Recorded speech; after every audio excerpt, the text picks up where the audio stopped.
This is very momentous as we witness two powerful drivers of tourism, that is wildlife and sports.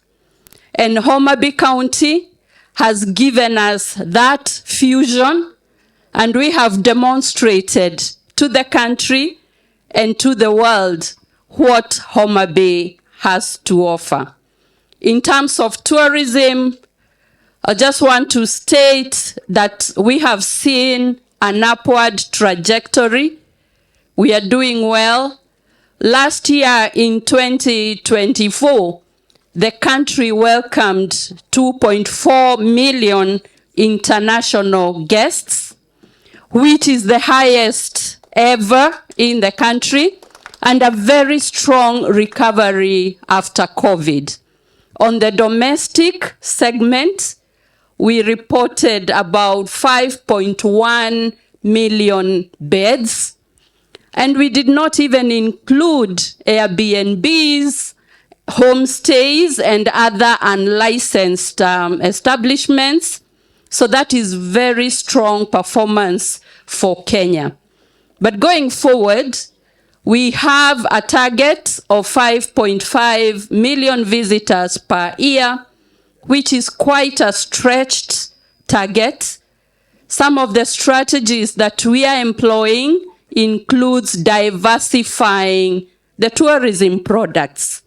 For many years, Kenya has been known for beach and safari, and we can no longer afford to box our country into that narrative. And we are therefore diversifying the products that Kenya has to offer, because the Creator endowed this country with products that very few countries in the world have. And Homa Bay is one of the strongest players in terms of our diversification. We have unveiled the Western Tourism Circuit. That is where Homa Bay belongs, together with some of the products like Kakamega, the rainforest, Kisumu, the Lake Victoria, where we can do sports, but Homa Bay is the real gem.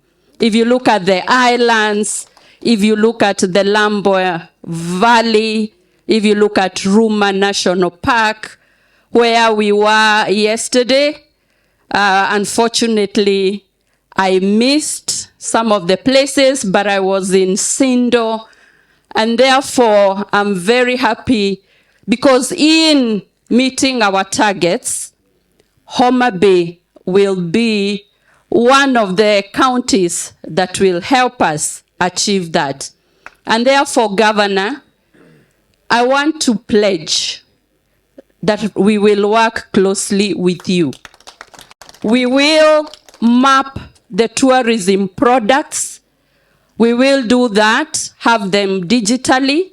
We work together in marketing, including international marketing, digital marketing, until we get enough people coming to Homa Bay. And also for the other governors, we are establishing a robust relationship with all the counties. Our products are in counties, and we are recommending that by the end of this year, each county has at least one flagship tourism product, at least one. And by December, God willing, we will have at least identified. Then we work together to develop that product. I would like to actually ask KWS that before the end of this year, we tender and have the process for establishing an eco-tourism facility here in Ruma National Park. To KTB, the Tourism Fund, and all the entities in the Ministry of Tourism and Wildlife, you are well guided by my speech. You are well guided by what I mean that we shall partner with Homa Bay County. Please do not let me down. Let us fulfill that. It's a pleasure to be in Ruma National Park. Ruma National Park is a unique place to be in. It's traditionally it is called the Lambwe Valley because it is in a basin and it has very unique species. For starters, the park is 120 kilometers square. This is the sanctuary for the very rare and threatened lone antelope. We currently have about 27 lone antelopes that are here, and they've been put in a sanctuary so that we can be able to conserve them in an area that is predator proof to see whether we can grow their numbers here. We don't have any lone antelopes anywhere else in Kenya other than this particular place. Again, what is unique about Ruma is that it's again a sanctuary for the very rare Rothschild giraffes. This is the only place in this country you find an assemblage of over 700 Rothschild giraffes. The other spots you get them is around Lake Nakuru National Park, but those are translocated there. Then again, the other unique species that you find here is both the white and the black rhinos. We have a total of 58 rhinos here. We have 30 black rhinos and 28 white rhinos, and they are all growing quite well. In terms of visitation, we can assure the visitors that the infrastructure in this park is well done. Last year we did around 65 kilometers of road network. In total, we have about 130. In terms of the fence, we have a very elaborate, comprehensive fence that is separating the communities and the wildlife. So we have minimal human-wildlife conflict in this particular park.